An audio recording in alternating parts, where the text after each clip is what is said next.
not a dispatch number to call for help. For the Florida Channel, I'm Melissa Clinton.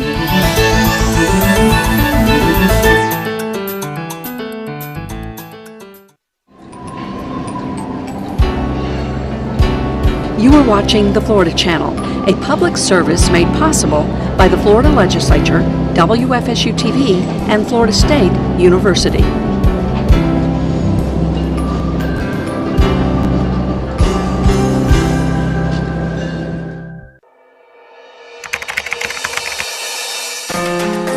Although it started out as a civil defense unit back in the 40s,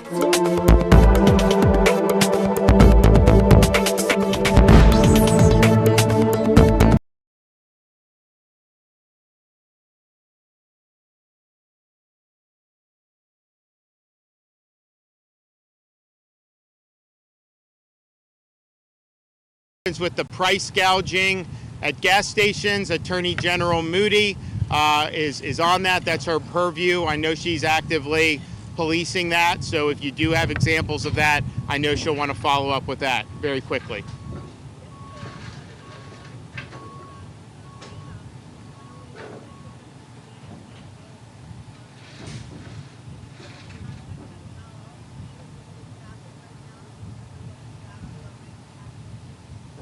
So the questions about FEMA staffing, that they are limited right now to be able to come down. What I would say is, what we have is we have these urban search and rescue teams that have been mobilized. That is done under the auspices of FEMA and DHS, even though a lot of these people are Florida firefighters.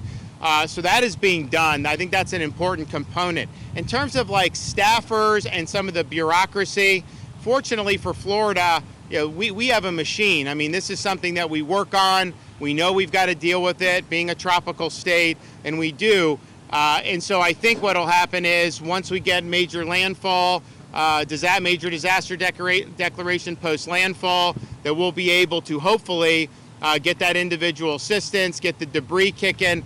So I'm not sure how much of an effect it's going to have on us because we're going to have a robust response. I think you look at some of the other parts of the country, the state that didn't have as much of a robust response in some of those areas. So we have more people on hand than we've ever had. I'm confident that the federal government will approve what we need approved going forward, and we'll make sure that we continue doing the best we can for the people of this state.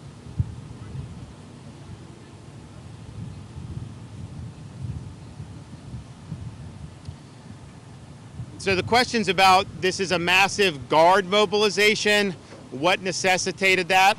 Well, part of it is it's a big storm, powerful storm, and it's going in an ominous track.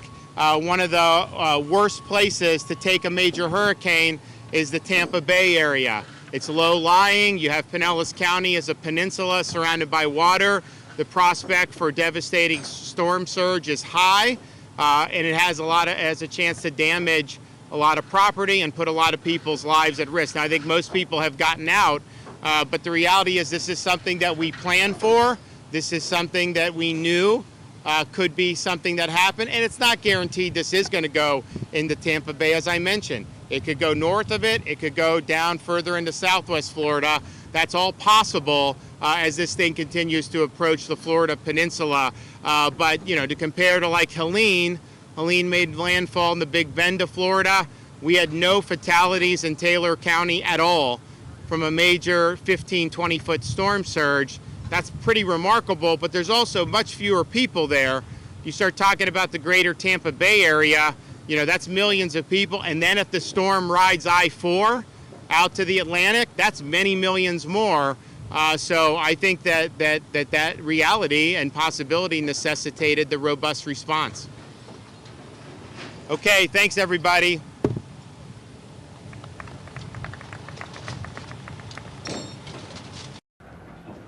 Thanks for your patience. As you know, I put out a statement this morning. I'm canceling my trip to Germany and to Africa. We're going to try to work those out later, but I just don't think I can be out of the country at this time. Number one. Number two, we're going to stay focused on what's ahead of us right now. I've been briefed by the senior leaders of this administration and who are driving our preparedness for Hurricane Milton, which could be one of the worst storms in 100 years that hit Florida, and continued efforts on Hurricane Helene. I've directed this team to do everything it can to save lives and our communities, help our communities before, during, and after these extreme weather events, and that's being done. That's being done. I've spoken to all the political leaders in the region, some of them more than once, and I've told them anything they ask for they can get. We've given, and we've gotten an overwhelming response, positive response from everyone from the governors of Florida up to North Carolina. And mayors, leaders, local have expressed their sincere gratitude for the work of FEMA and for the work of my entire administration. Now, I've also surged thousands of federal personnel on the ground across the southeast already and deliver every available resource as fast as possible.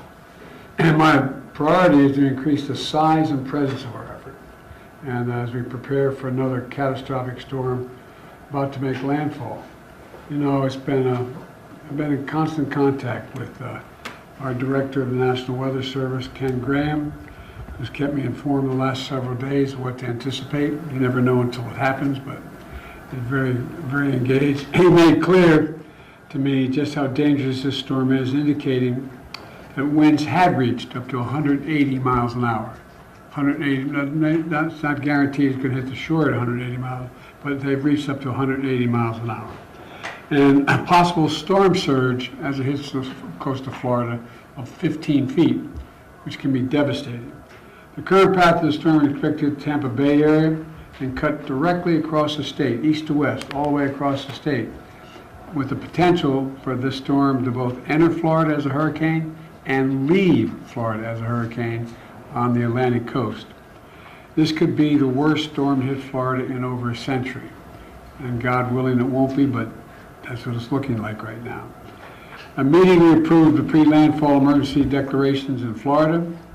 This is the second one in a week, the second time in a week, and there have been two before that, by the way.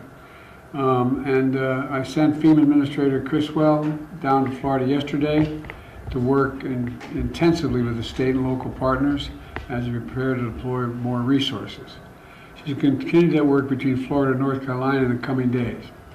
I'm calling on the airlines and other companies to provide much service as possible to accommodate evacuations and not to engage in price gouging, to just do it on the level.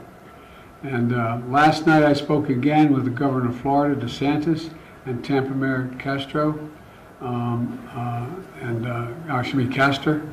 and I made it clear to them they should reach out, including to me directly, with everything else they may need as they see this storm hits. I gave them my personal number to contact me here in the White House. Most importantly, I've urged everyone currently located in Hurricane Milton's path to listen to local officials and follow safety instructions. You all have been reporting on the highways, the shoulders being opened, everybody's heading out. And if you're under evacuation orders, you should evacuate now. You should have already evacuated. It's a matter of life and death, and that's not hyperbole. It's a matter of life and death.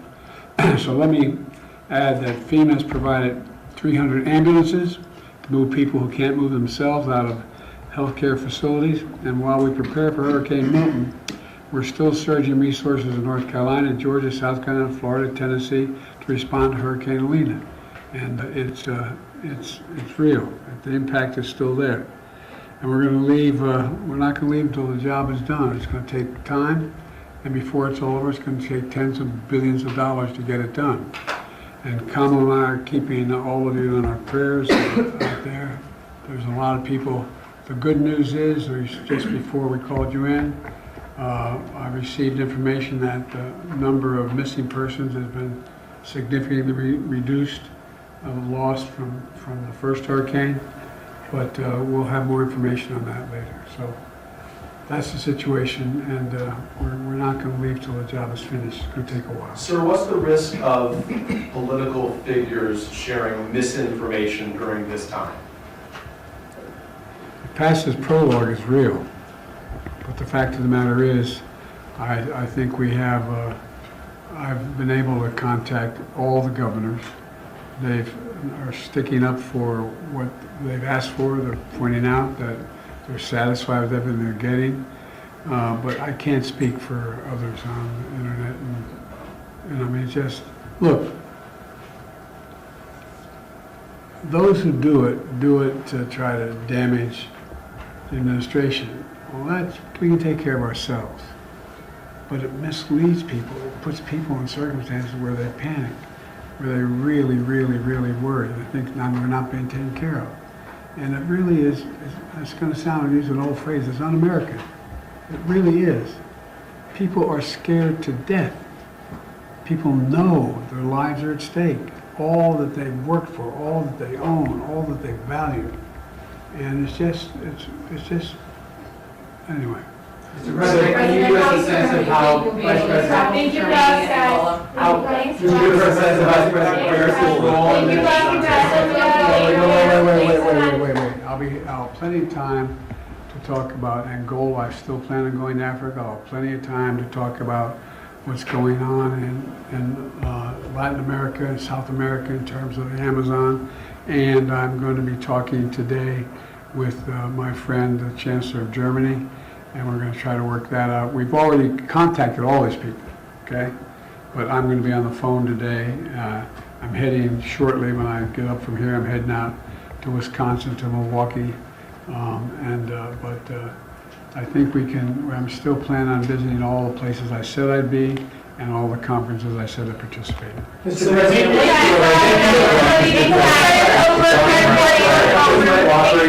as far as anything you'd like to do. The governor of Florida has been cooperative. He said he's gotten all that he needs. I talked to him again yesterday, and I said, no, you're doing a great job. It's all being done well. We thank you for it. And I literally gave my personal phone number to call. So I don't know. There was a rough start in some places, but every governor from Florida to North Carolina has been fully cooperative and supportive and acknowledged what this team is doing. And they're doing an incredible job. But we got a lot more to do. So.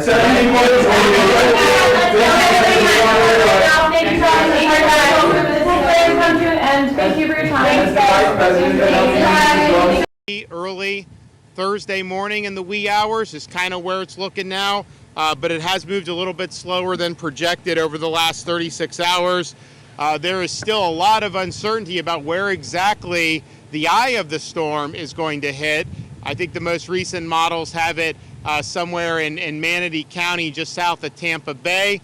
But I would just tell people, one, there's going to be impacts far beyond wherever the eye of the storm is. Two, you could make landfall anywhere from Citrus County down into southwest Florida. We'll know more over the next 12 to 18 hours. But just cones, all this stuff you see, the impacts will be broader than that, particularly with respect to storm surge on the west coast of Florida. I know that there's a lot of folks who have evacuated, who are in those areas, and you absolutely could get whacked with really serious storm surge. Really, almost every place on the west coast of Florida could get major storm surge.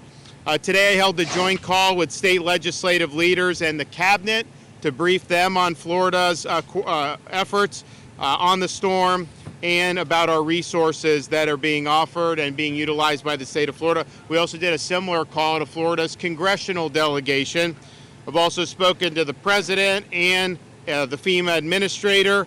We've had our request approved for pre-landfall. We will get a landfall, major disaster declaration approved once the storm hits, and that will be things like debris removal and individual assistance. We still have 51 counties that are under a state of emergency. There's pretty much warnings or watches on almost the entire Florida peninsula. A lot of attention is being paid to the storm surge on the west coast of the Florida peninsula, and rightfully so, because that's probably the most serious threat to people's lives and property. But this storm is going to go across the Florida peninsula and it's going to exit on the east coast of Florida into the Atlantic Ocean, likely still as a hurricane. So that is going to bring significant impacts all across the state. So just be prepared for that. That may mean mobile homes, even interior, other structures that may not be hurricane proof. That could create hazards, rivers, other bodies of water. As you have more rain and you have flooding, that could be an issue. And then you could have surge on the east coast of Florida. You could have erosion. You could have different things with the coast. So this is not just an event about the west coast of Florida. That will be where the initial impacts and probably the most significant, but the impacts will not be limited there. So here we are at the Florida Horse Park. We have staging areas around different parts of the state. And there are different sites that are doing different things. I mean, for example, you go to like Lake City, you got a lot of the utility linemen there that are staged. We've had a lot of people staged in the Tampa Bay area for utility and other things. But this one right here is really good. I'm not saying Ocala is not going to have any impacts from the storm, but we fully anticipate be able to move people where they need to go very quickly once the storm passes. And we have different partners that the state contracts with. They have personnel. I think as you see, they camp out here. This is where they are, and then they're able to respond. We got massive amounts of equipment here. Land, air, sea vehicles, supplies, generators, equipment, bucket trucks, you name it. This stuff is here. And so this is just one of many sites that are ready to go.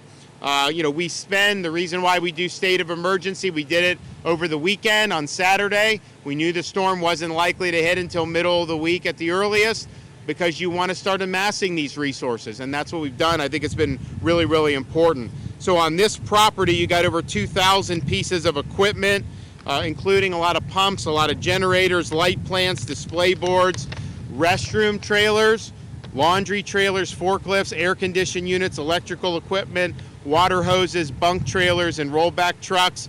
400 personnel here, including riggers, equipment operators, pump crews, and drivers. Fuel trucks are also here to be deployed as needed. Florida DEM is currently in the process of completing 1,200 missions. So far, you're looking at deploying hundreds of thousands of shelf-stable meals, hundreds of thousands of water bottles, hundreds of thousands of sandbags, a lot of tarps and a lot of generators, and many other things. And so that is being resourced to the counties.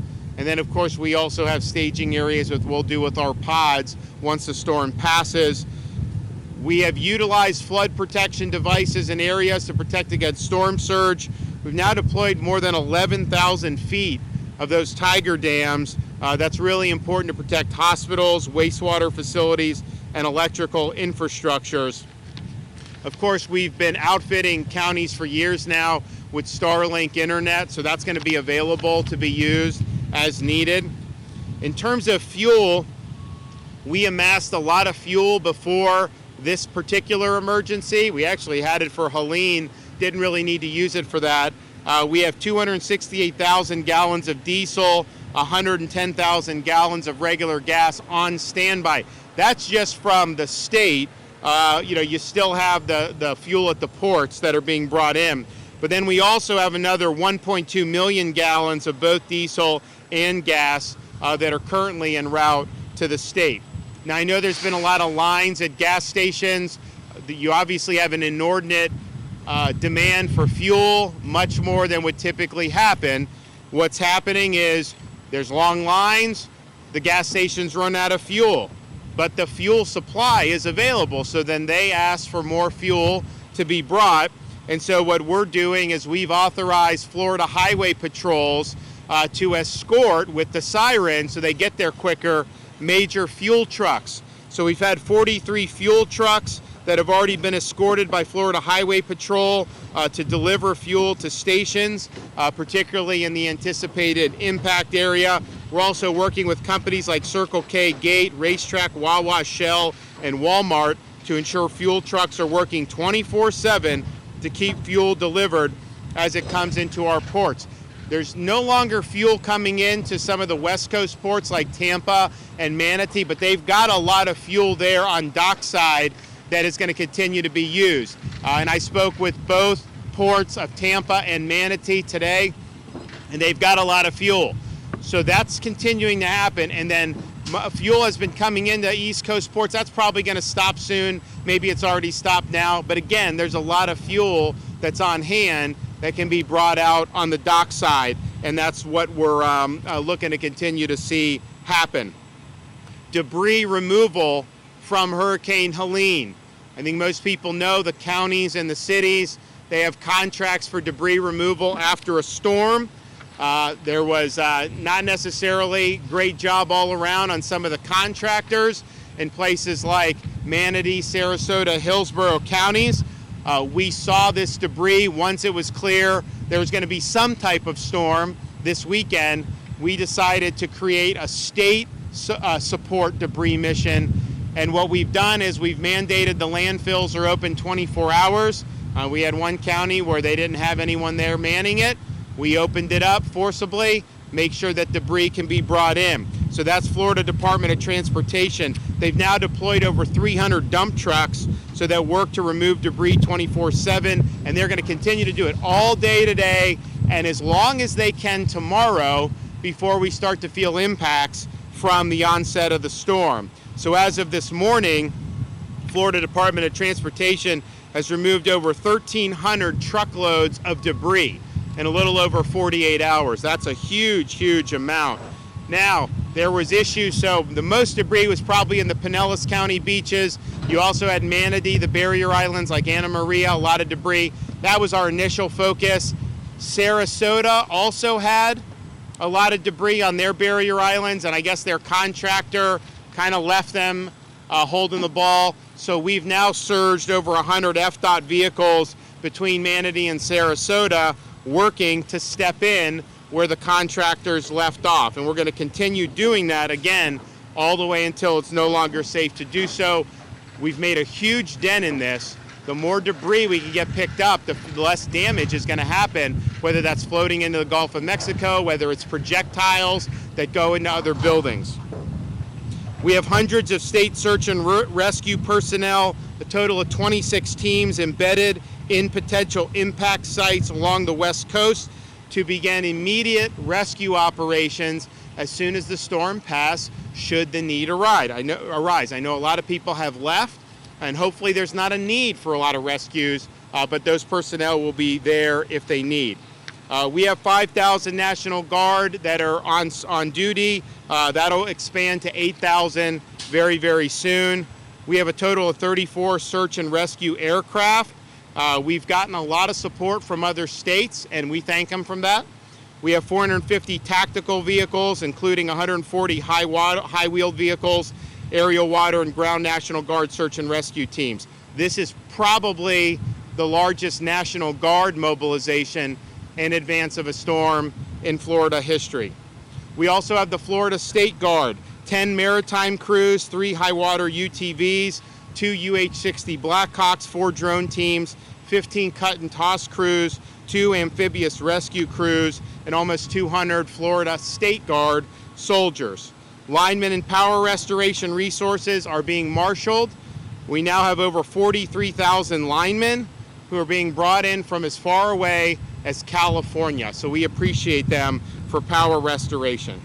We've also assisted with the evacuation of 300 healthcare facilities in the potential path of the storm. State veteran nursing homes that are currently located in the cone are accepting families of residents to shelter with them, as they are all built to withstand Cat 5 hurricane winds, and they're outside of flood zones.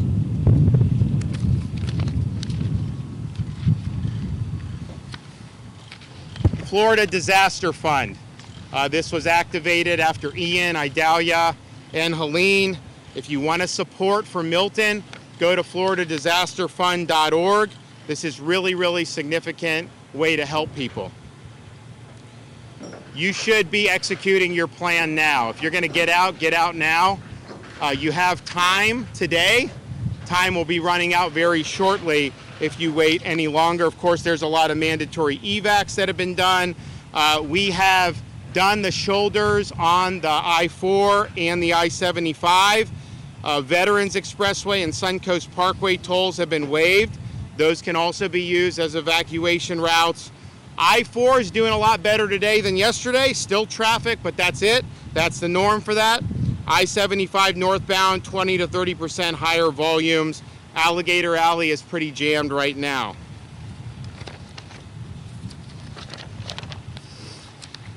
We have an unprecedented effort underway. I want to thank everyone that's been involved.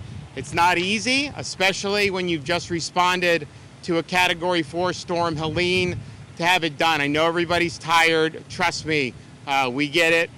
We're wearing out the Celsius at the state EOC, but what you're doing is important. Hang in there and let's get the job done. Okay, Kevin?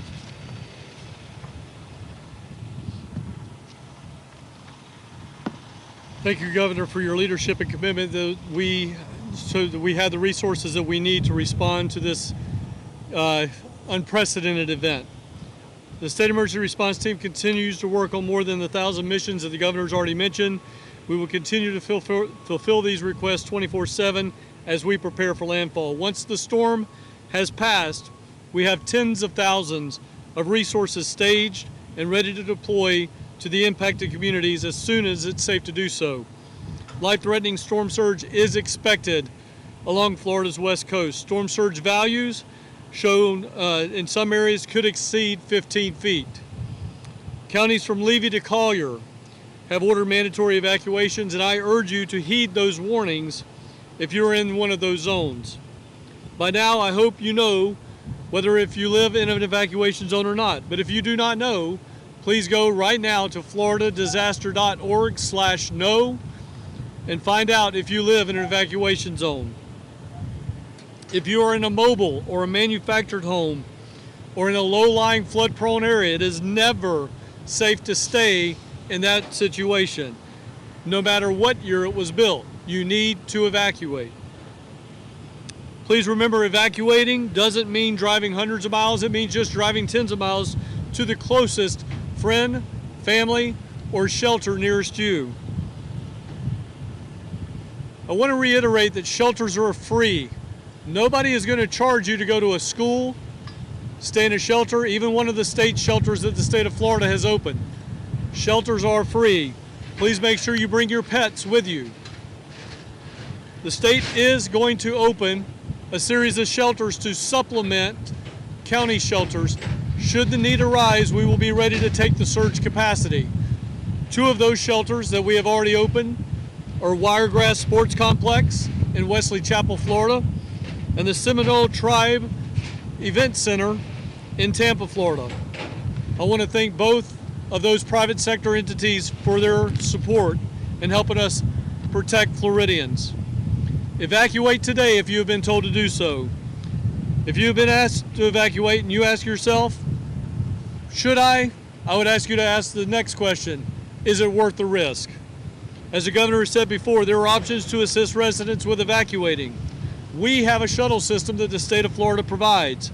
If you need a ride, you can certainly go to Lyft or Uber and put in Milton Relief. That's Milton Relief to get a free ride, or we'll send a bus to pick you up. That number is 1-800-729-3413. Power outages are expected with this storm. Widespread tree and foliage damage is expected with this storm. Right now is a great time to make sure all of your portable electronic devices are charged. Please make sure your supply kit has at least 7 days worth of food in it. Again, today is the day. Today is the day. Time is running out. You need to start to execute your plan. Please be sure to follow our agency on X and Instagram at FLSERT, that's at Florida CERT, and on Facebook at FDEM, as we continue to share important information in real time. Again, Governor DeSantis, thank you so much for your support. All right, thank you, Governor, for your leadership, and good afternoon. So FDOT has been hard at work not only responding to Hurricane Helene, but also switching our focus to preparing for Hurricane Milton. A big part of that is the debris mission that was directed by Governor DeSantis. Hurricane Helene left a lot of debris behind. Governor asked state agencies, marshal all of your resources, bring your people, bring your equipment, get as much debris off the barrier islands as you possibly can before Hurricane Milton makes landfall. We've been hard at work. We've been working with the Department of Agriculture, the Florida State Guard, the Florida National Guard, Southwest Florida Water Management, and the Florida Highway Patrol to move this debris as quickly as possible.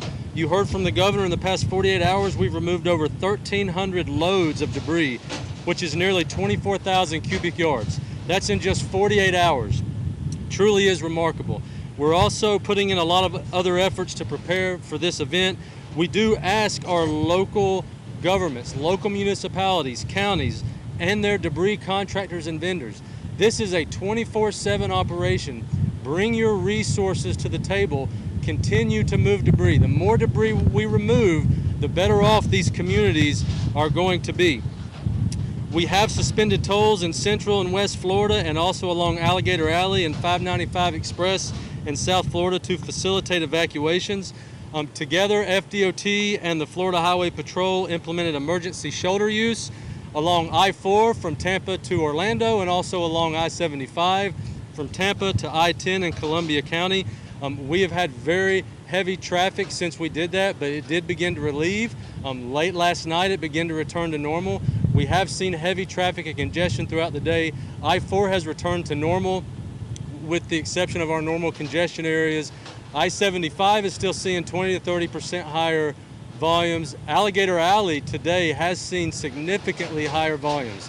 This is a good thing. People are evacuating, they're heeding the evacuation orders. We're going to continue to support that. We've expanded our Road Ranger Service Patrol. We're providing motorist aid, fuel for stranded motorists, and helping disabled vehicles get out of the travelway. You can still evacuate. There's still time. The window is closing. One thing I would like to say, please do not wait until the last minute. It can be very dangerous to drive with heavy rain and high winds. Every storm season we end up seeing traffic fatalities from people who wait to the last minute to leave. If you're wondering, should I evacuate? Go ahead and evacuate while you still have time and get you and your family to safety. We're monitoring causeways and bridges on the West Coast, specifically in the Tampa Bay region. If you're planning to evacuate, keep in mind that at some point, the bridges and causeways will have to close. When winds exceed 40 miles per hour and the wave impacts make travel unsafe, we will coordinate with Florida Highway Patrol and local law enforcement to close the bridges and causeways for travel. At some point, it will be unsafe for those troopers to remain in place and they will have to go find safety. Please obey posted signage and barricades. If you choose to cross a bridge or a causeway that is closed, you are putting yourself and those with you in extreme danger. We have suspended construction on all of our construction projects statewide.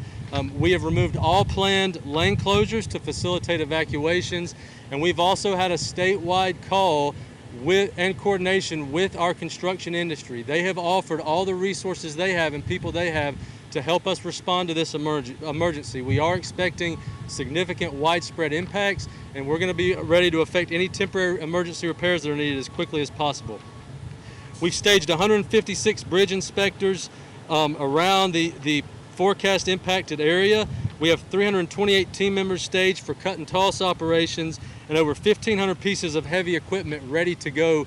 We will be pushing in right behind Hurricane Milton as it makes landfall, and we will push in behind it as it crosses the peninsula to fix and repair roads and clear roads so that the life safety mission can continue.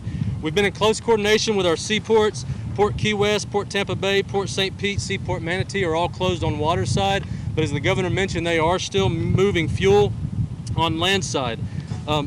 Port of Fort Pierce, Port Palm Beach, Port Everglades, Port Miami, Jacksport, Port Canaveral are still open, but will be closing soon on water side. We've been in close coordination with all of our airports. For any suspensions, cancellations of flights, please get with your airline provider. For traffic information, up-to-date information, we have 10 regional traffic management centers across the entire state that work 24/7.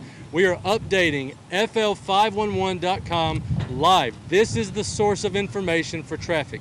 If you need to know route, if you're getting ready to evacuate and need to know which route to take, go to fl511.com.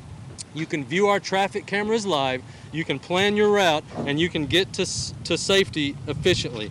Remember, always follow the direction of local law enforcement and emergency personnel. Again, Governor, thank you for your leadership as we prepare.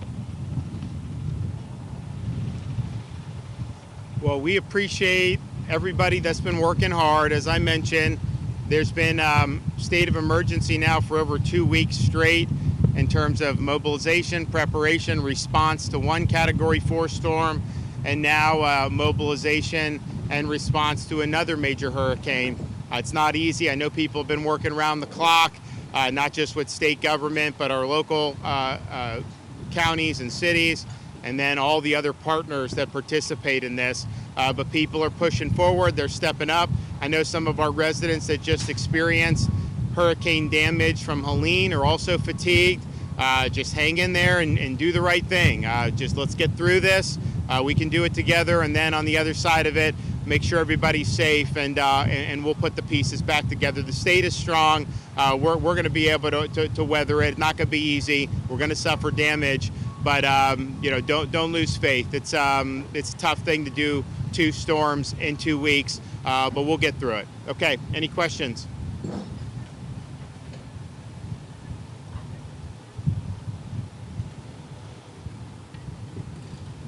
So the question's about what happens with the price gouging at gas stations. Attorney General Moody is on that. That's her purview. I know she's actively policing that, so if you do have examples of that, I know she'll want to follow up with that very quickly.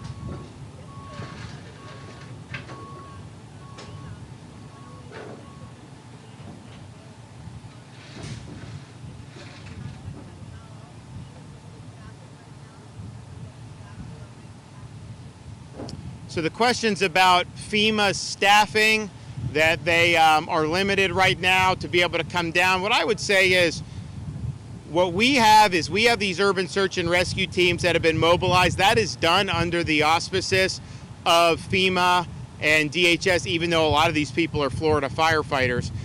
So that is being done. I think that's an important component. In terms of like staffers and some of the bureaucracy, fortunately for Florida, we have a machine. I mean, this is something that we work on. We know we've got to deal with it, being a tropical state, and we do. And so I think what will happen is once we get major landfall, major disaster declaration post landfall, that we'll be able. Well, good morning. We're here at the Emergency Operations Center. Hurricane Milton is heading our way. It will arrive either late tonight or early tomorrow morning. We are bracing and are prepared to receive a major hit. We're facing this with the seriousness it deserves, but also with the determination that we will get through this.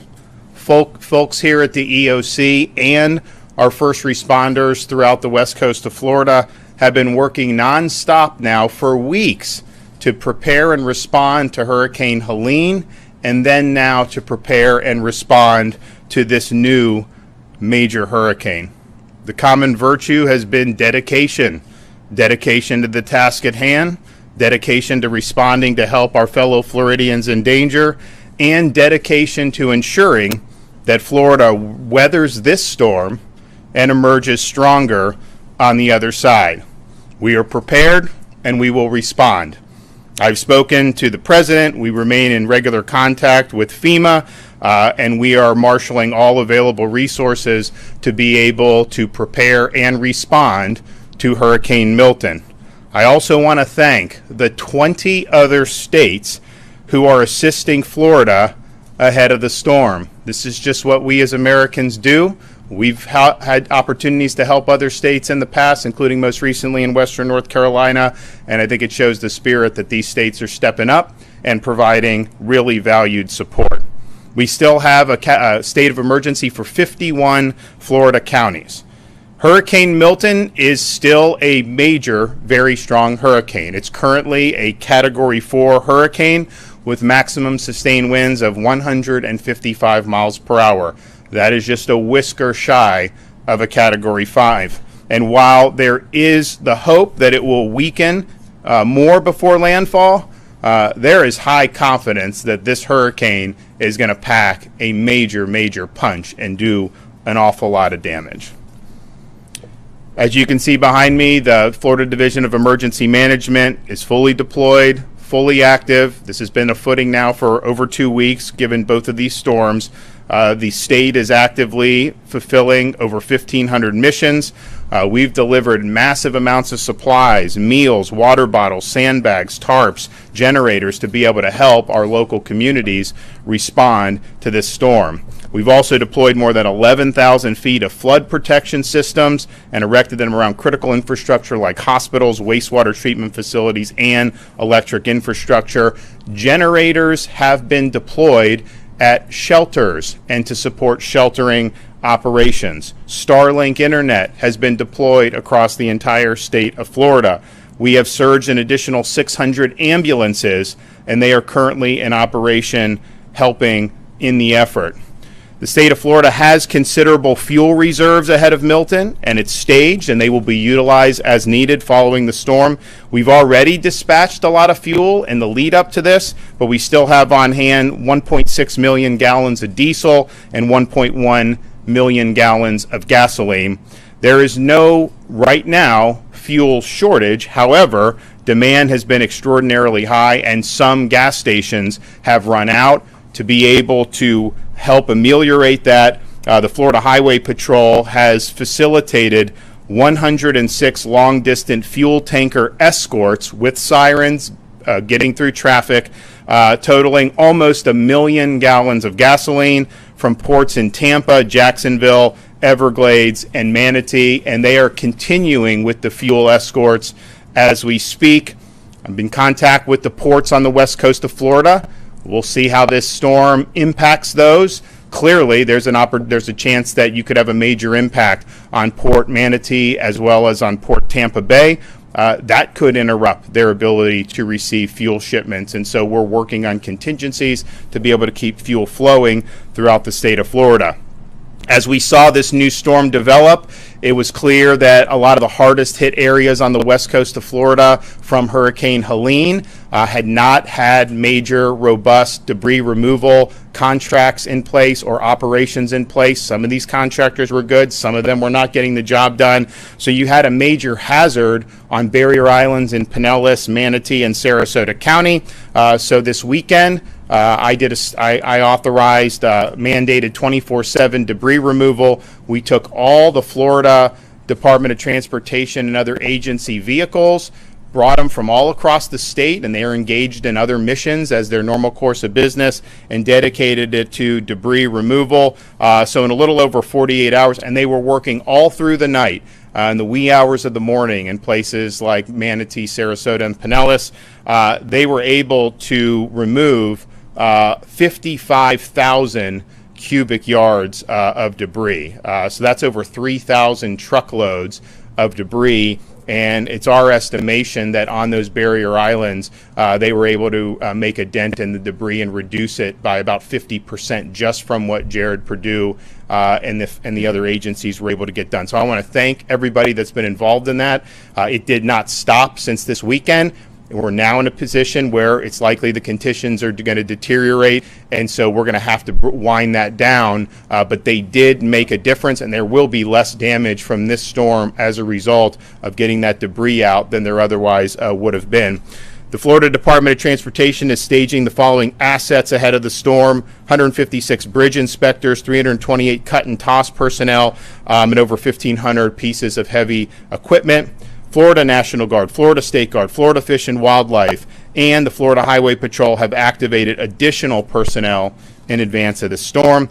We have hundreds of state search and rescue personnel on hand, 26 total teams. They are currently embedded in the potential impact sites along the West Coast to begin immediate rescue operations as soon as the storm passes. The National Guard is deploying 6,000 Florida National Guardsmen as well as 3,000 National Guardsmen from other states, and so we thank for the support on that. We have 34 search and rescue air have been brought in from other states. We have 500 tactical vehicles, including 180 high water vehicles, aerial, water, and ground National Guard search and rescue teams. This is the largest Florida National Guard search and rescue mobilization in the entire history of the state of Florida. Our Florida State Guard is also deploying almost 200 soldiers, 10 maritime crews, 3 high water UTVs, 2 UH-60 Black Hawk helicopters, 4 drone teams, 15 cut and toss crews, 2 amphibious rescue crews. We want to thank them. I mean, this was just a dream a couple years ago that they would be involved, and there was a lot of unfair criticism when we stood it up, but they have made a huge difference in this hurricane season. They're going to continue to do it here.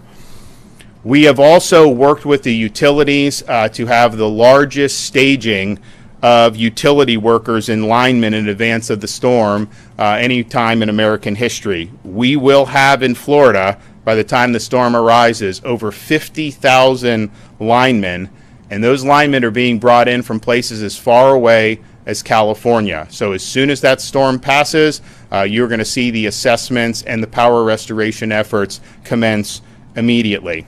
Additionally, the state of Florida has assisted with the evacuation of 352 healthcare facilities in the potential path of the storm. 16 hospitals have been evacuated. The state veteran nursing homes are currently located that are in the cone, are all accepting families of their residents to shelter with them. All of those are hurricane proof.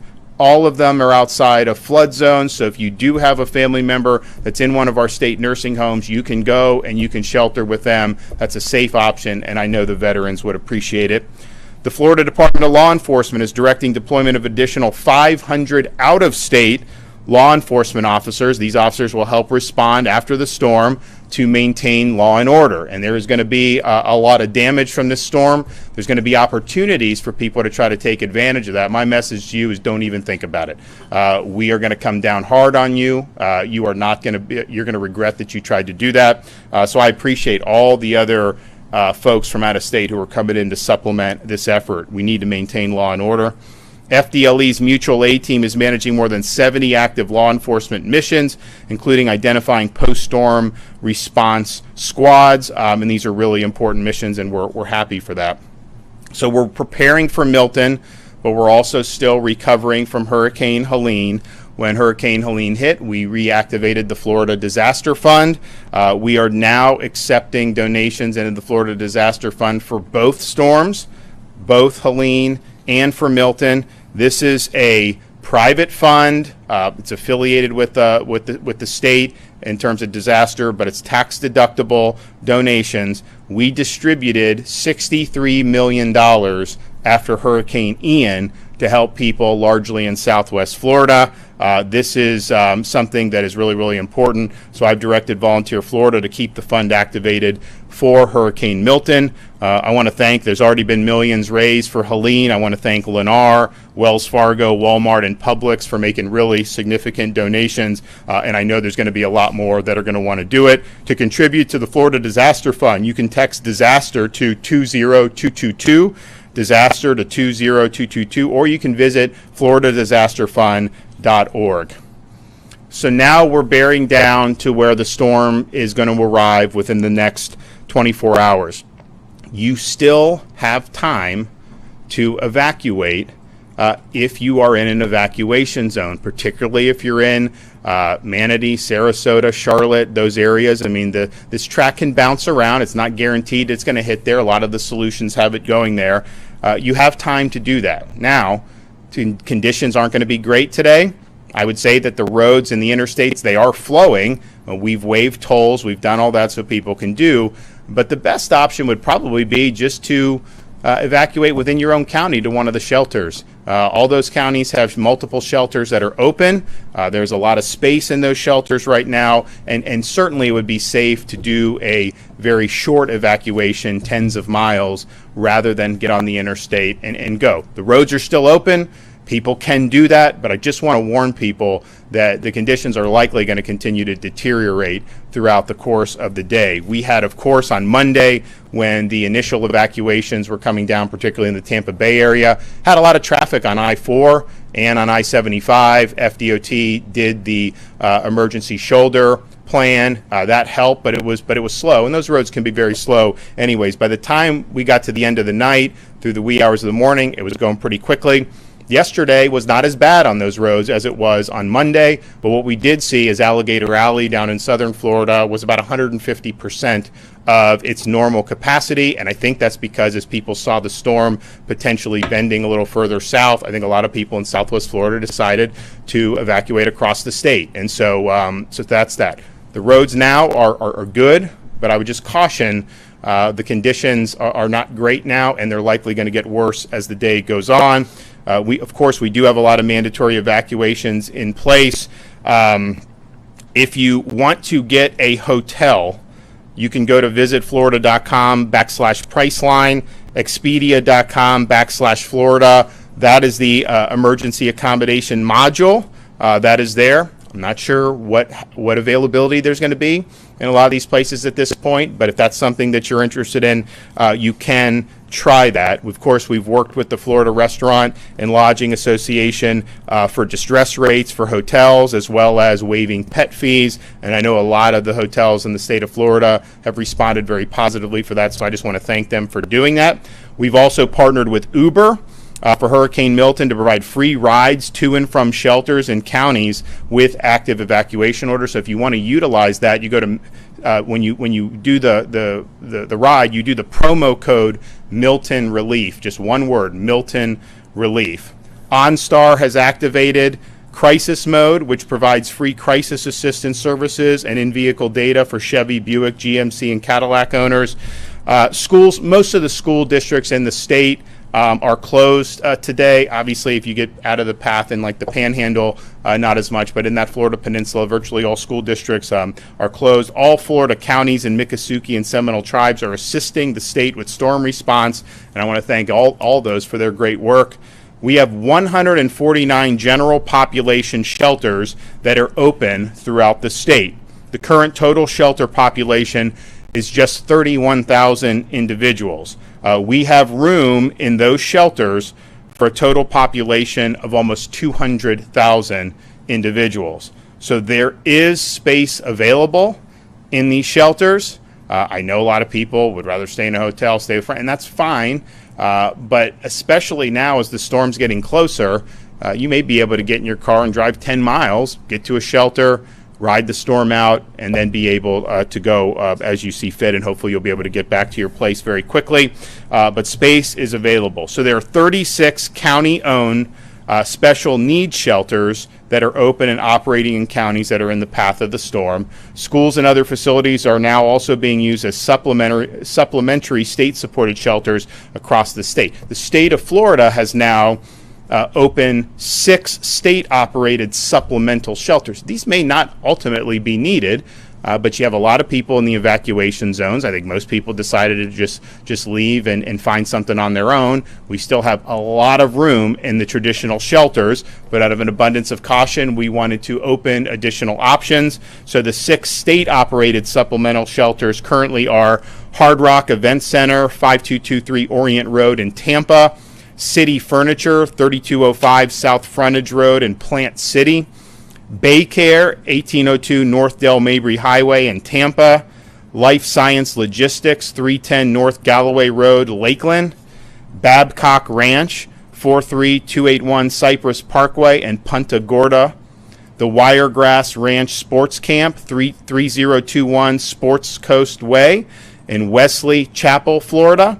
That site also has capabilities to service special needs individuals, and Kevin is also working on setting up a 7th site. Now, those state-supported shelters, they do have generators, so you will have access to power. I think you have Starlink at those. They've got Starlink internet. So, look, it's not the 4 seasons, but there are some things there that will make it tolerable to be able to get through the next 24 to 36 hours. You can find the shelter options at floridadisaster.org/shelters. can also find your county's EM page at floridadisaster.org/counties, floridadisaster.org/counties. So people have time now to evacuate if they are in the area of an evacuation zone. We see the storm is a very strong Category 4. I've said from the beginning, the prognostications are it's likely going to weaken before it gets, but it may not. And even if it does weaken, it's still going to be a major impact. So you still have time now to make decisions to protect yourself and your family. Massive amounts of space at these shelters. The roads are flowing. The conditions are going to get bad, so you just got to be very careful with that. But certainly these shelters are a very live option. I want to just finally thank everybody. When you have these emergencies with a major hurricane, it's a huge deal. We spin up all state agencies, everyone here at the EOC, working basically round the clock. You have all the counties and cities that were in the path of Hurricane Helene, and it wasn't just the Big Bend where you took the blow. It was massive surge up and down the west coast of the Florida Peninsula. A lot of damage was done. There were thousands of rescue missions that were effectuated immediately after the storm. Huge things done, like fixing the road and SR 786, helping with the bridges. There was so much that was done in the immediate aftermath and is still being done in that. Then you have another storm that developed, and immediately you're back on that posture, round the clock, no time to rest, no time to sleep for a lot of these folks, and it's not easy. And so I just want to say, on behalf of the state of Florida, thank you for discharging your duties. Thank you for accepting this mission. It's not going to be easy, but there's no better group of people that I would want responding to this than the folks that we have doing it throughout this state. Whether you're talking about the counties down on the Gulf Coast of Florida, whether you're talking about the people that we have here assembled in Tallahassee, these folks have proven themselves. They're working hard, and we will get the job done. Okay, Kevin Guthrie. Thank you, Governor. I want to reiterate that we will get the job done. Absolutely. The men and women behind me are the best in the country, and they lead the industry in what it is that we do. The men that are standing behind me and the men and women that are state agency heads, everybody has checked their ego at the door, and all it is about teamwork right now. We're going to get that done. We're less than 24 hours from landfall, and the governor has been working tirelessly alongside all of us to ensure that we have all the resources needed ahead of landfall. Today, we continue to move thousands of resources to staging areas across the state. We want to ensure we have the right resources to move into the right places at the right time. Life-threatening storm surge is expected along Florida's west coast. Counties from Levy to Collier have ordered mandatory evacuations, and I urge you to heed those warnings if you're in one of those zones. You might not want to evacuate, but there are free shelters in your area.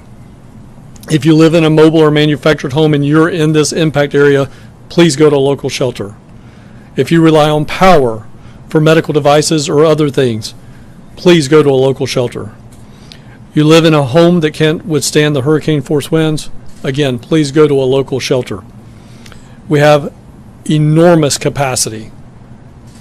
We're about 31,000 sheltered last night. We have the ability to do well over 200,000 in the impact area. If you're making a decision, you say, oh, it's too late, there's not enough room for me, there is room. Please come. Your home and belongings can be replaced, but you cannot. You can find a list of all shelters, including our state-run shelters that the governor just mentioned, by visiting floridadisaster.org/shelters. We also have options to assist residents with evacuating. We still are running our shuttle service. You could also go to floridadisaster.org for updates on that 1-800 number. That number is 1-800-729-3413. Again, that's 1-800-729-3413. We also partner with Uber, and you can call them and put in the discount code of Milton Relief. That's Milton Relief, and that'll be a free ride to the shelter. If you don't live in an evacuation zone and decide to shelter in place, make sure you have enough supplies to weather the storm and after the storm conditions cease. We recommend you have 7 days of supplies on hand.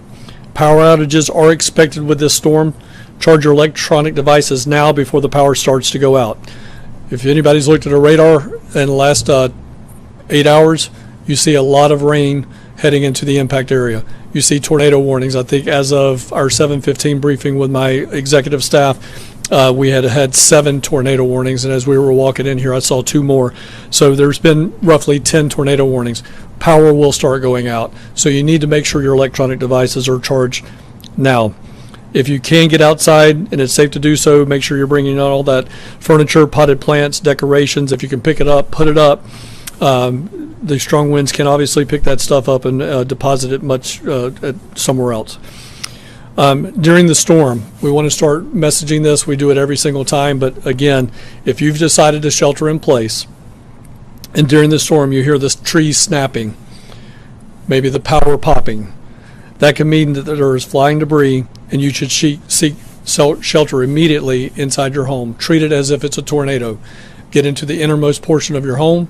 If you have some type of lightweight mattress, pull it over the top of you.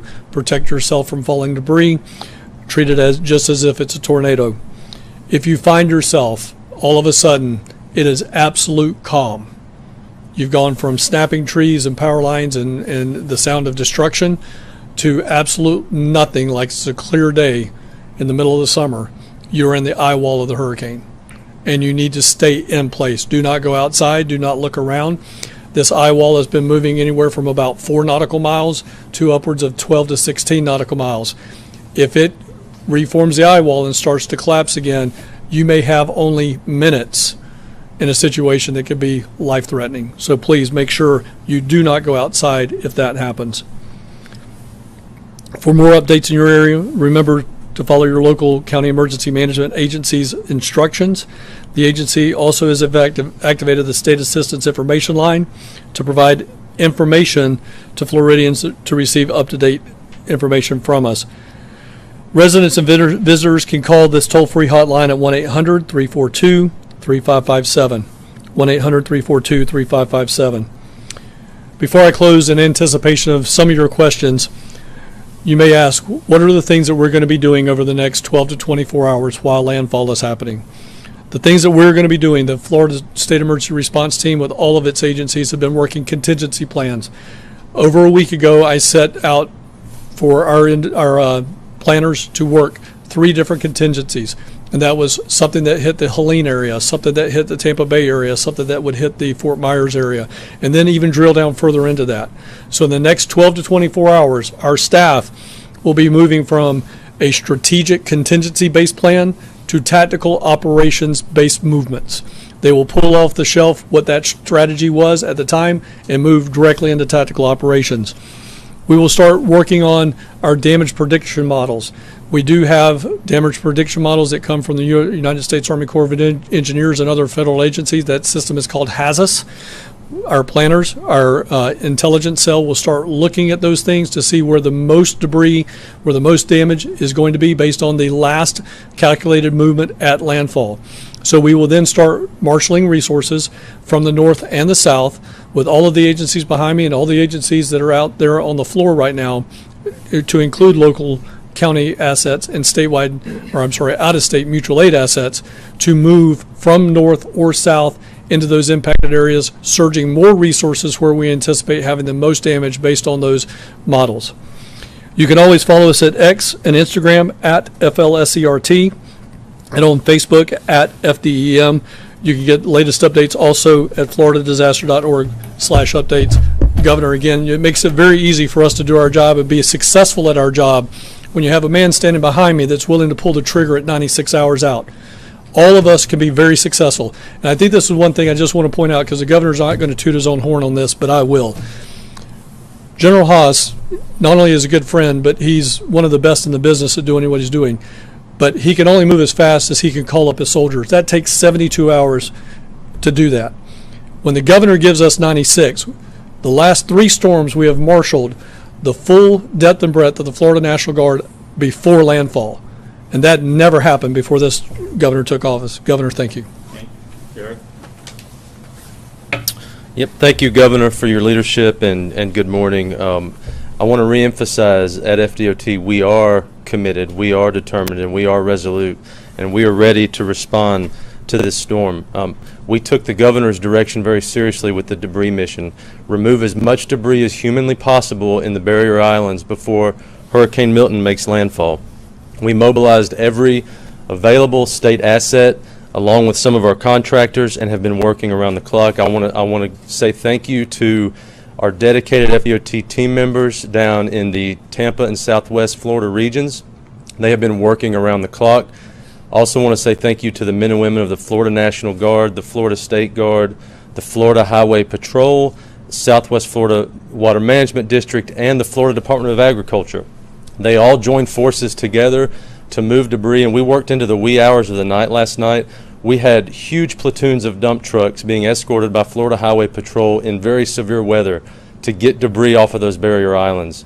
What we were able to accomplish is truly remarkable, and you heard the governor. We moved nearly 55,000 cubic yards of debris and made a huge dent on those barrier islands, which is going to have a tremendous impact on safety as Hurricane Milton makes the landfall. So I want to say thank you to the governor for bringing the vision and the direction to do something of such a great feat.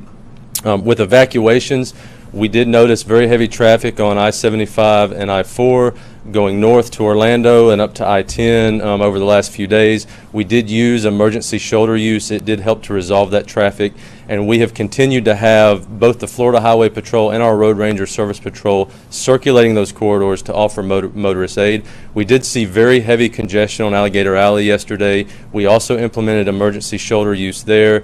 Traffic began to resolve around 11 p.m. last night, and we were glad that people chose to leave seeing where they lived and were evacuating to get to safety. We will be deactivating emergency shoulder use at noon today. We have to begin to demobilize the signs and the people because conditions will begin deteriorating very quickly. We are monitoring all of our coastal bridges and causeways and low-lying roads in Southwest Florida and in the Tampa region. Conditions are going to deteriorate quickly. We expect bridges and causeways to begin closing early to mid-afternoon today. This is very important. You heard the governor. The window of time is closing to get to safety in a shelter. When winds get high and water gets high and begins to make those bridges and roads unsafe, we do work with the Florida Highway Patrol. We have to close those. Bridges like the Skyway or the Courtney Campbell Causeway, etc. in Tampa region, we do expect those to start closing early to mid-afternoon. That's something you need to keep in mind if you still have to evacuate. As you heard from the governor, we've pre-staged our assets, our bridge inspectors, our team members, our heavy equipment. We do plan to have all of our resources and heavy equipment and contractors staged north and south of the cone. We will be pushing in with full force behind Hurricane Milton as it makes landfall to clear roads, inspect bridges, assess damage, and begin repairs as quickly as we possibly can. Every minute that a road or a bridge is down after a storm comes through can hinder the life safety mission. We take it very seriously. Any damage that we see and find, we will work as quickly and as efficiently as we can to begin those repairs immediately. The seaports on the West Coast, we've been in very close coordination with them. Port Tampa Bay, Port Manatee, both are important for fuel. If the storm surge is consistent with what's predicted, there could be significant issues with both of those two seaports. So we've been coordinating very closely with Division of Emergency Management and looking at making sure we still have fuel moving throughout the state. I want to remind everybody, FL511.com is the place to get traffic information. We have 10 traffic management centers across the entire state. They work 24/7. They will be working throughout the storm. We will be updating FL511.com live throughout this event. The storm surge expected from this hurricane can cause damage to road and bridge infrastructure. This is why our crews are some of the first boots on the ground to assess and inspect. One thing important to remember, there can be damaged facilities. There is going to be high water. Please do not get out and drive around until we have had the opportunity to inspect bridges and roads. Even after the storm passes through, there will be roads underwater. Please do not drive through water. It's inevitable. Every storm season, people choose to drive through water. You have no idea what's going on underneath that water. It can be very dangerous. Please give us time to do our job. Make sure roads are safe before you start driving around. Again, fl511.com, and thank you, Governor, for your leadership. Mark?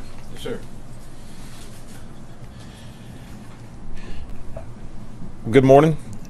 Under Governor DeSantis' leadership, Florida is a law and order state. And FDLE will work with our partners at all times to ensure that it stays that way. As the commissioner, I've been in contact with the Florida sheriffs in the impacted areas, everything from Jefferson County all the way down to Key West, to ensure that their needs are met and supported. We've also worked hand in hand with the Florida Police Chiefs Association and the Florida Sheriff's Association to ensure if they have any pre-storm needs or even post-storm recovery efforts that we're there for them. I can safely say that the Florida Police Chief Association already has the South Florida Police officers come together for about 80 members that are going to be poised ready to come in to the impact area to support as needed. The Florida Sheriff's Association has strike teams available and ready to move in as needed to support. Now, FDLE is directing the deployment of additional 500 officers that are coming in from out of state. We already have 150 that has been notified and alerted and en route to the area. So tomorrow, after the storm passes, you may see law enforcement entities from other agencies from out of state that will be coming in to support, whether they be as special deputies under the sheriff or state officers that will support local law enforcement or state efforts. If you see them, they are going to be law enforcement authority and have powers as such. So I just want to make sure our people understand that. Florida will not stand for looting, will not stand for it. We will come after you, and we're not going to stop if anyone takes advantage of any of our citizens or visitors in this time of need. So pay attention to that. If you have anybody or anything that you may see that's going wrong, contact your local law enforcement. We're there to support them, and we will be there on top to take care of that. Now, FDLE special agents and law enforcement analysts have been steadfast all the way through Hurricane Helene, and also will continue on past Hurricane Milton to give you that great support.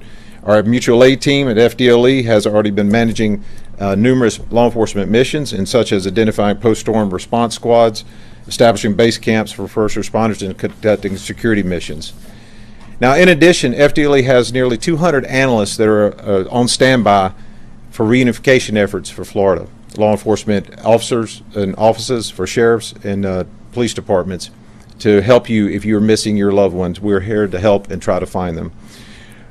FDLE Sworn Training Unit CUT team is standing ready to go out and support any first responder that may have damage to their house, so that way these teams come in and get them back ready, and so that way they can go out and support their community so they're not worried about stuff that's happening at their house.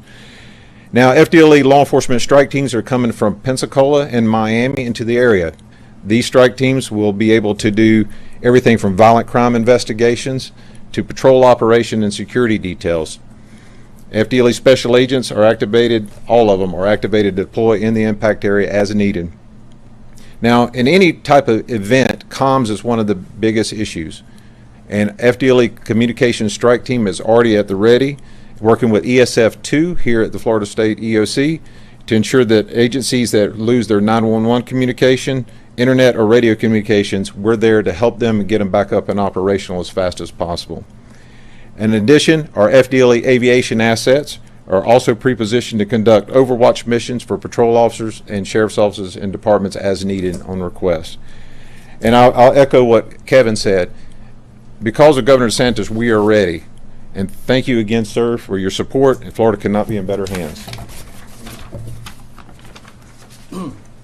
Thank you, Governor. Good morning, fellow Floridians. It is an honor to, on behalf of the Florida Highway Patrol, to serve Governor DeSantis and his administration, and also serve the great people of the state of Florida. Just a brief update on our operations at the Florida Highway Patrol. We have pre-staged high water rescue vehicles in preparation for landfall. FHP is conducting proactive patrols of evacuated communities to suppress criminal activity.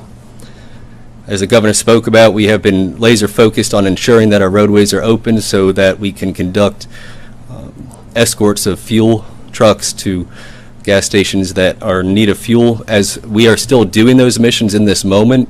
But as the ports on the land side close down for the hurricane, we are still engaged in transports of ambulances, ambulance companies, first responders, and other elements that need to be where they need to be at a certain time before landfall is made by the hurricane. If you are an ambulance company or if you are a healthcare facility that needs the services of the Florida Highway Patrol for the purposes of getting through congested areas, we would encourage you to dial star FHP, and we will make our best efforts to make sure that you get where you need to go in due time. We are currently also supporting the Department of Juvenile Justice by evacuating juveniles in secure residence facilities, and we are helping to relocate military families from the affected areas. We continue to provide law enforcement services in conjunction with our partners at FDLE to areas in the state that were affected by Hurricane Helene, specifically Keaton Beach, Steinhatchee, and Deacle Beach.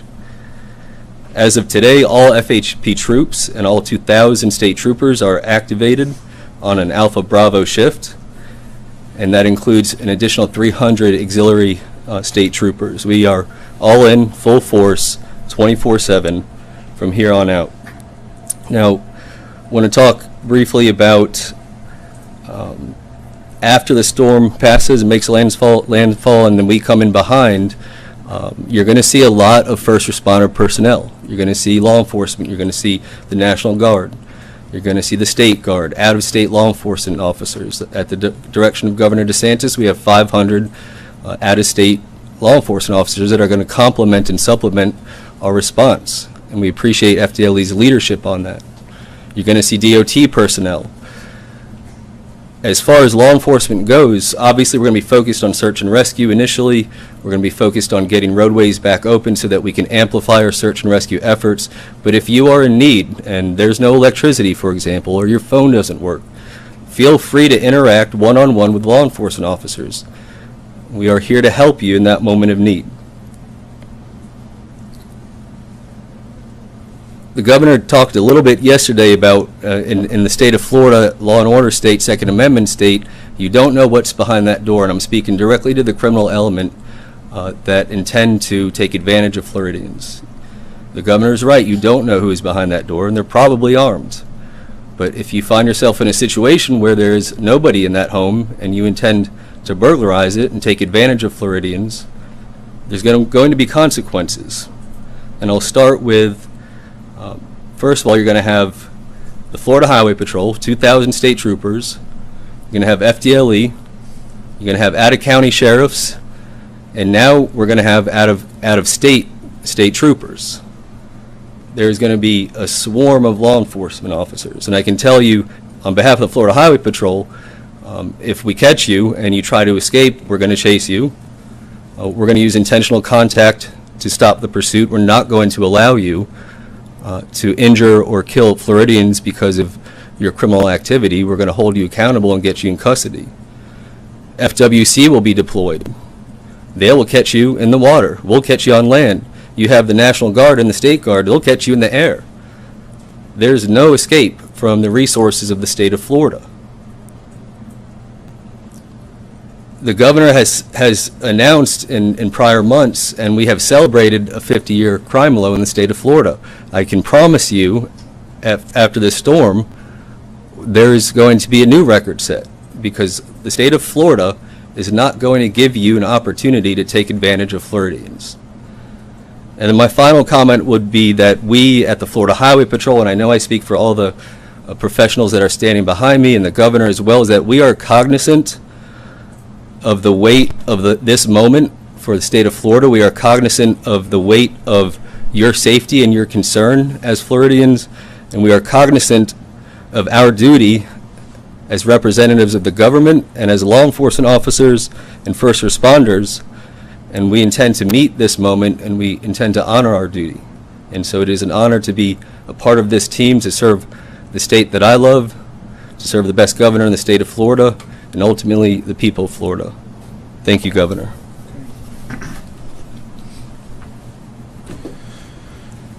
So we're bracing. What we know we're going to get hit later tonight or early tomorrow morning. It is going to bring a lot of ferocity. It's going to bring a lot of hazards, a lot of damage. You still have time to make the decision to ensure your safety. You do not have to get on the interstate and drive to Georgia. You don't have to drive to Pensacola. You can go to a local shelter, which would be likely tens of miles away. We also have now these state shelters. There's massive, massive amounts of room in all of those shelters. You ride it out for a night. The storm's likely going to be gone on the east coast of Florida by tomorrow afternoon. You're going to obviously have first responders and everyone on the scene immediately and doing what they can. But you're going to be able to get back. You're going to be able to resume your life. But just make sure that you're putting yourself in a situation where you can safely weather this storm. So you still have time. Time is running out. But if you make that decision now, I think you'll be glad you did. Yep.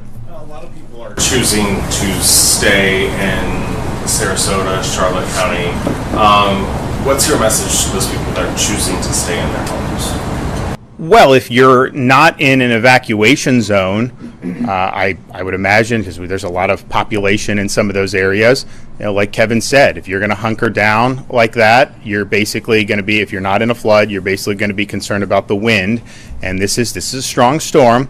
So if you start to hear popping, if you start to hear trees snapping, you got to treat that like a tornado, and you got to hunker down because you're going to have debris, you're going to have trees, you're going to have things that could potentially fly around and cause a threat to your life. Now, if you are in an evacuation zone and you're in places like Sarasota or Charlotte, just know that if you get 10 feet of storm surge, you can't just hunker down with that. That is ultimately the surge. Mother Nature is going to win that fight. So I think it's hazardous to be staying, particularly on those barrier islands in Sarasota County, particularly on the barrier islands and other parts of coastal Charlotte County. And so if you're in an evacuation zone, you can just get up, go to one of the many shelters that are available. Maybe you have friends and family close by. Maybe you want to get on the interstate. I would say that's going to be a little dicey, but some people will want to do that. So you still have time to do it, and we don't know. Look, this track of this storm, where it hits, and is it landfall going to be at Sarasota? Is it going to be further north, further south? Just understand, if you're on the southern part of this storm, you are going to get storm surge. So maybe it doesn't hit Charlotte County, maybe it hits Sarasota. Man, you're going to get a lot of storm surge further down south. That's just the reality. I mean, it's churning massive amounts of water, and that water is going to come out. There may be parts where it sucks it out, depending on how the storm goes in northern side of the storm. That's possible. But man, if you're anywhere in the eye or south, for sure, you are going to get major storm surge. Any estimate on how many people have actually heeded the evacuation call? Sure. I mean, we've had way higher volumes on our interstate system than we normally do. I mean, it was on a Monday. I think I-75 was, 150% of what it really was, what it normally is. And that's not the best road anyways. I mean, you start getting close to Ocala, some of these places. I mean, you could just have standstill traffic there. I-4, same thing. Much more than we normally have. But I think anyone that's driven in Central Florida knows you get on I-4 near like Champions Gate in some of these places. That's part of the reason why we're doing Moving Florida Forward, doing all that. And like it needs to get done, and we're accelerating that. But there's bad traffic anyways, but there was a lot of people on the road. And then I think yesterday to see Alligator Alley at 150% of its normal, that's telling you that there are a lot of people that have done that. And we've stressing the availability of local shelters. Anytime you evacuate, there's going to be a certain amount of hazard for that because there's a lot of people on the road, especially if conditions start to get bad. The safest thing is drive that 10 miles, 15 miles, wherever, go to the shelter. But you don't have to do that. A lot of people haven't done that. I'm a little surprised at the number of the shelters. I thought it'd be a little bit higher. But I also think, if the storm wasn't going to hit till Wednesday night or Thursday morning, a lot of people wouldn't want to stay in a shelter Monday or Tuesday night. So I do think you're going to see the shelters. I think that number is going to go up today throughout all those counties that are in the eye of the storm. And, of course, we have the state shelters. That's up on the DEM website where you can see all those. Those are going to be, it's like big. Those are all thousands of people can fit in each one of those. And we thank, we've had businesses that have leased it out. I know we did Hard Rock. We've done a bunch of stuff. I mean, you're going to have internet. You're going to have a generator. There's going to be power. Again, it's not going to be the Four Seasons, but it is going to be something that's going to be tolerable for a night. And so if you're in a situation where you're just hoping that you don't get hit with massive storm surge, those are going to be really, really good options for you to do. So obviously the storm is very dangerous, and you've been pushing for evacuations and whatnot. There's also misinformation out there that I believe that I think even a member of your team has tried to dispel online. I know the FEMA administrator brought up other reports of misinformation. I just want to know your thoughts. What specific misinformation are you talking? There was one. There was one tweet that was telling people not to evacuate because there was some collusion between FEMA and a security team that wouldn't let people back into their homes. That was obviously. Guys, listen. I think most people are wise to this. You know, we live in an era where if you put out crap online, you can get a lot of people to share it, and you can monetize that. That's just the way it is. But if you're hearing something that's just outrageous, just know, in the state of Florida, none of that stuff would ever fly. So you don't have to worry about that. FEMA is not leading this show. We are leading this show here in the state of Florida. We're marshaling whatever assets are available to us. We're leveraging that. But certainly with people evacuating, in my executive order, I put in on Saturday that the default is you have a right to immediately return to your home following the storm. Now, there may be some circumstances that are not usual, but I mean, if a bridge is about to collapse, if there's real massive hazards, if there's active rescues going on, but the default is you get back. You can't just say, oh, we're just going to keep people off for 48 hours because we think it'll be easier to clean up debris. No. This is your private property. This is your home. You have a right to go back. So that's in our executive order. That'll be something that we work towards to make sure that that's the case. It's important that people are able to get back. And I'd also note, we talk about the debris. You had all this debris, right? These contractors, some of them were doing a lousy job, others weren't. And we decided to take it on ourselves to go really surge people and supplement that. But by keeping the landfills open 24/7, there was a lot of private citizens that were going cleaning up debris, bringing them back. And these guys got like Ford F-250s. They're bringing them back to the landfill drop-in. That was a huge help. So there's not going to be anything where FEMA is ever going to be able to keep you from your home. Be careful about the nonsense that gets circulated, and just know that the more titillating it is, the more likely somebody is making money off of it, and they don't really give a damn about the well-being and safety of the people that are actually in the eye of this storm. It's all just trying to monetize what they're doing. And I know there's been a lot of stuff about what FEMA's done in other states. Look, I haven't been there. I don't know. But I can tell you in Florida, we are leading this train. We're marshaling all available resources, federal, state, and we're supporting local. And that's the way it's going to be. So you can have confidence in that. Yes, sir. Right now, roads are passable and encouraging evacuation. Have you guys, based on the size of the storm and the speed it's moving, have you picked a time of when people should not hit the roads and when they should shelter in place? We haven't, because I think it just depends on where you are, what the conditions are. I would say that the conditions are going to get worse throughout the rest of today. So these local shelters are a great option to be able to go and drive a few miles, get into a shelter, and then just ride out the storm is not going to be a problem. I mean, if you leave right now, go to your local shelter, you're fine, right? If you leave right now and you get on the interstate and you want to drive to Pensacola, look, just know that you're going to start to see some hazards. We do have fatalities on the roads with almost every storm. So the risk that you're assuming is a lot higher than if you just go to a local shelter. So I wouldn't want to say there's like a hard and fast time where you just can't.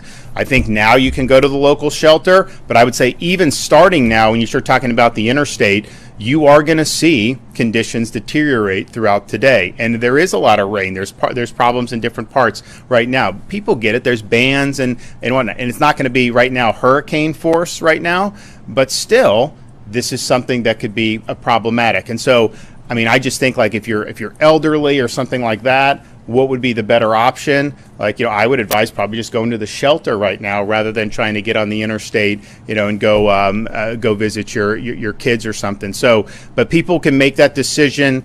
based on what is in front of them at the time. There will come a time probably where, once we start getting the tropical storm force winds, where it is definitely going to be too dangerous. I don't think we're there now, but I think that's rapidly approaching.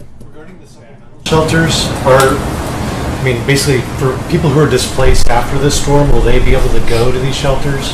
If they go to their house and it's destroyed, will they? I think let Kevin talk. I think these shelters are to ride out the storm.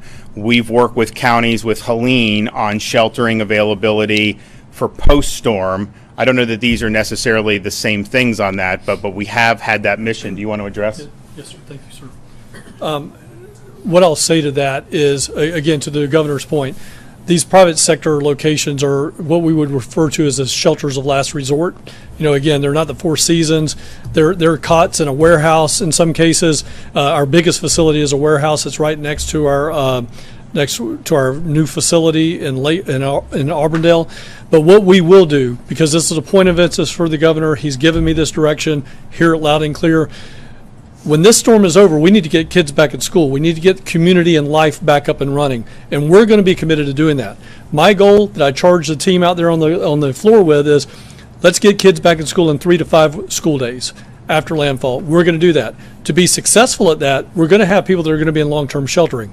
So we were going to have to open up other big box stores. Now, what we will do there is, where we're in warehouses right now along the interstate corridors, we will start looking for maybe those mall big box stores, something that may have even been right on the edge of an evacuation zone or a flood zone.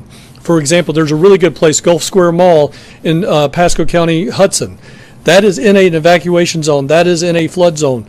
We would never go there to put people in harm's way. But after the fact, that might be a very good place to go and open a recovery shelter while we get kids back at school. Thank you.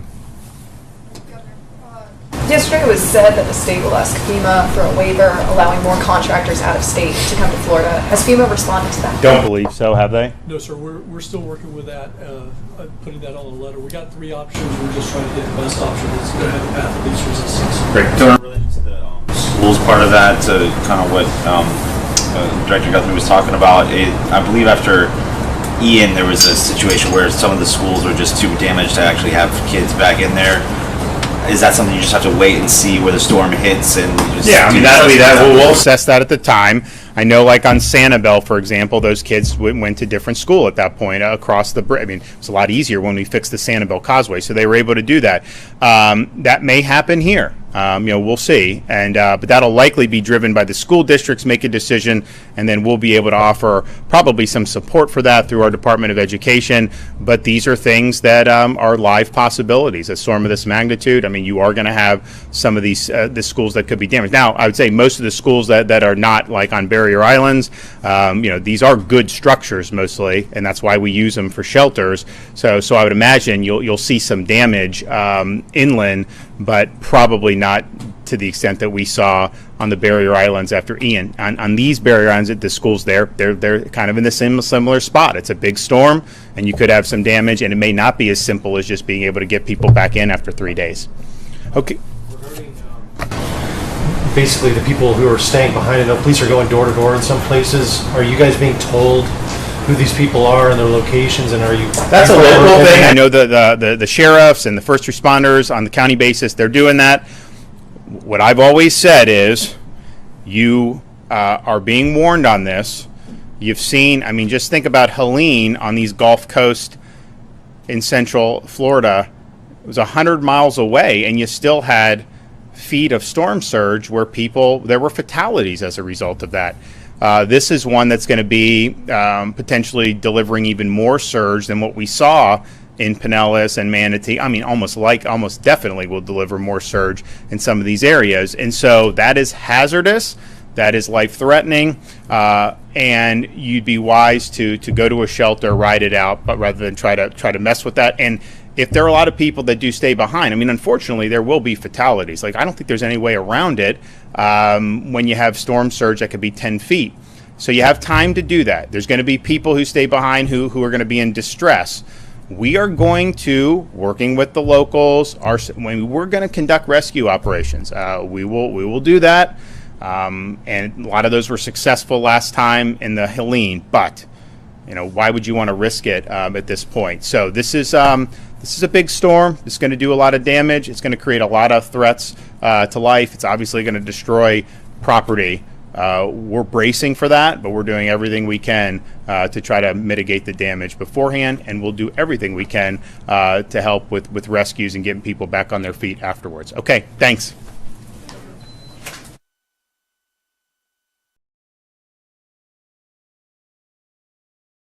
You're watching the Florida Channel, a public...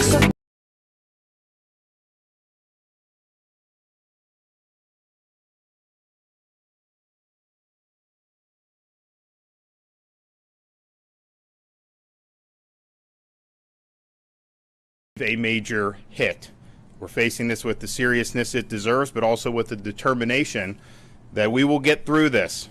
Folks here at the EOC and our first responders throughout the west coast of Florida have been working nonstop now for weeks to prepare and respond to Hurricane Helene, and then now to prepare and respond to this new major hurricane.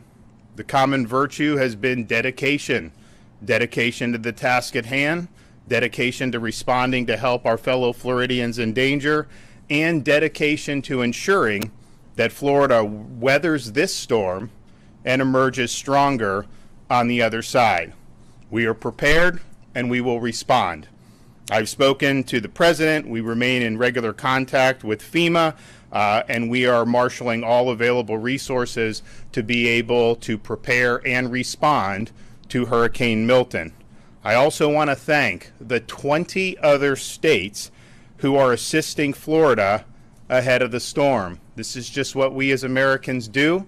We've had opportunities to help other states in the past, including most recently in Western North Carolina, and I think it shows the spirit that these states are stepping up and providing really valued support.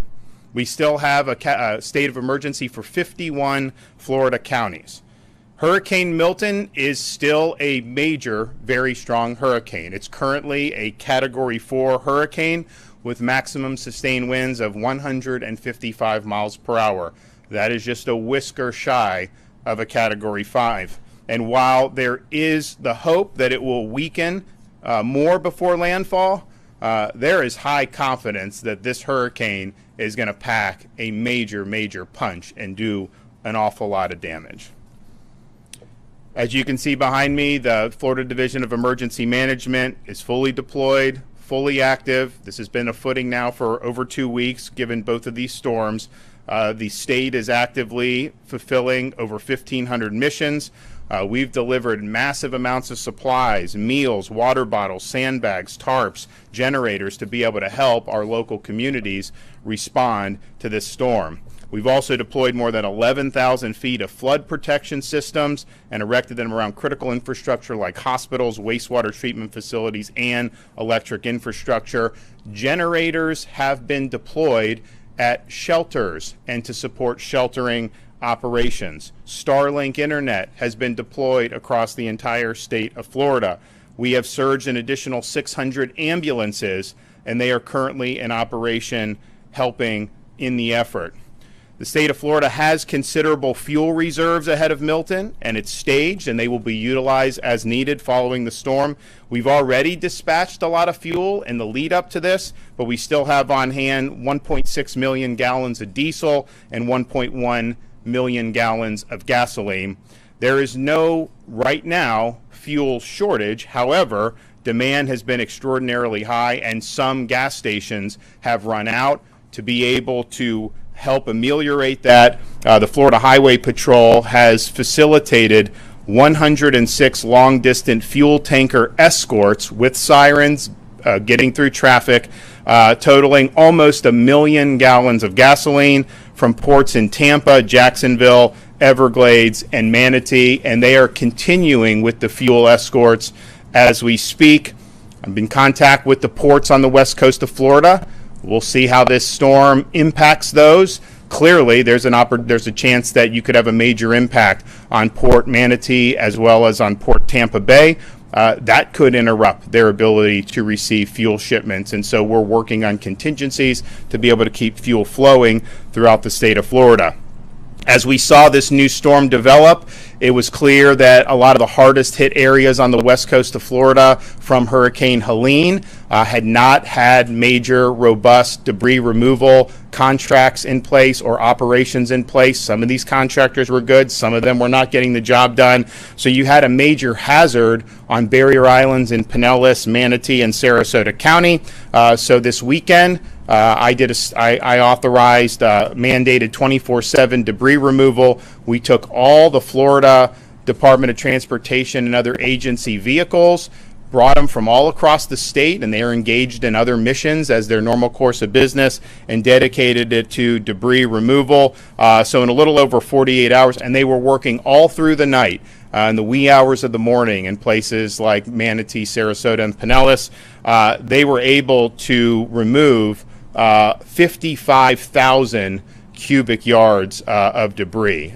So that's over 3,000 truckloads of debris. And it's our estimation that on those barrier islands, they were able to make a dent in the debris and reduce it by about 50% just from what Jared Perdue and the other agencies were able to get done. So I want to thank everybody that's been involved in that. It did not stop since this weekend.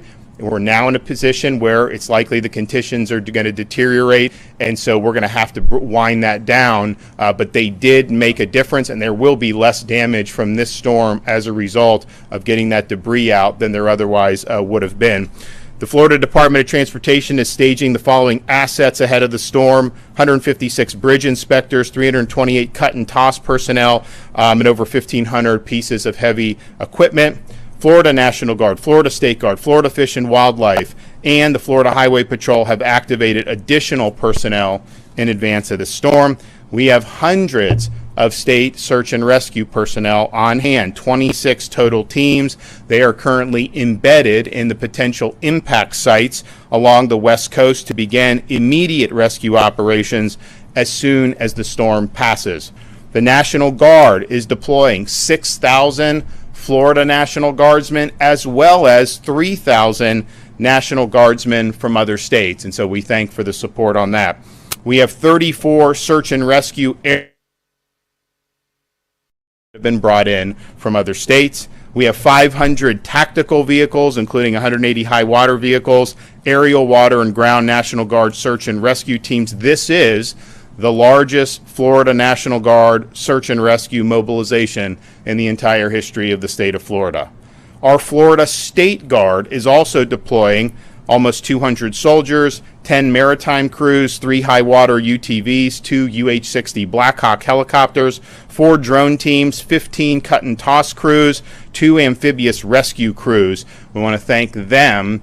I mean, this was just a dream a couple years ago that they would be involved, and there was a lot of unfair criticism when we stood it up, but they have made a huge difference in this hurricane season. They're going to continue to do it here.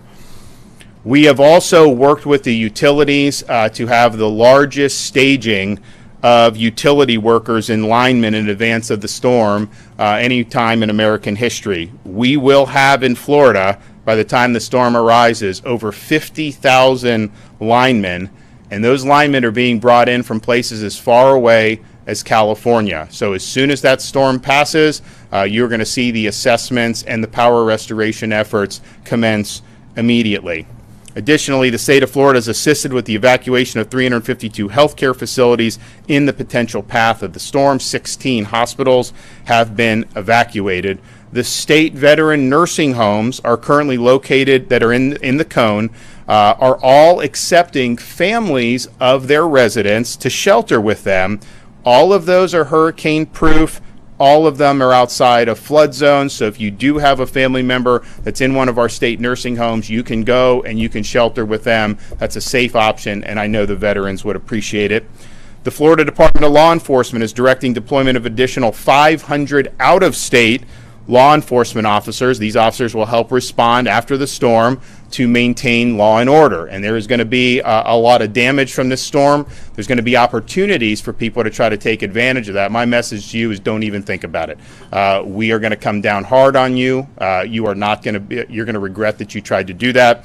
So I appreciate all the other folks from out of state who are coming in to supplement this effort. We need to maintain law and order. FDLE's mutual aid team is managing more than 70 active law enforcement missions, including identifying post-storm response squads, and these are really important missions, and we're happy for that. So we're preparing for Milton, but we're also still recovering from Hurricane